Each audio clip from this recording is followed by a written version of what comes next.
Hello everyone, তোমাদের সকলকে আমার মিনি ব্লগে অনেক অনেক ওয়েলকাম। আর কালকে আছে আমার টেস্ট এক্সাম। আর টেস্ট এক্সামের আগের দিন আজকে হচ্ছে রবিবার। আর সকালে ঘুম থেকে উঠে পড়তে ইচ্ছে করছিল না, তবুও কিছু করার নেই, পড়তে হবে। তাই একটু পড়াশোনা করে আমি ফ্রেশ হয়ে নিলাম আর মুখ হাত ধুয়ে নিলাম, ব্রাশ করে নিলাম। আর তারপর সকাল সকালই ইচ্ছে হলো আম খেতে। আমের সিজন চলছে আর আম সবাই খেতে খুব পছন্দ করে এই টাইমটাতে, তাই জন্য আমিও আম খেতে খুব পছন্দ করি। আর এই রকম টেকনিকে আম কাটতে তোমরা জানো কি জানো না আমাকে অবশ্যই জানাবে।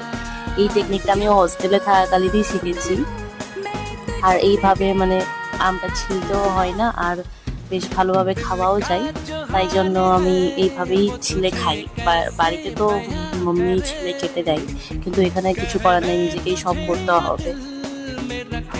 আর আম খেতে খেতে কিছুক্ষণ বসে বসে সালমার সঙ্গে গল্প করলাম। আর এইভাবেই আমার এক্সামের আগের দিনের সকালটা কাটলো। আর সারাদিনে কিছু রেকর্ড করিনি, তাই জন্য এটা একটা মিনি ব্লগ হয়ে গেছে।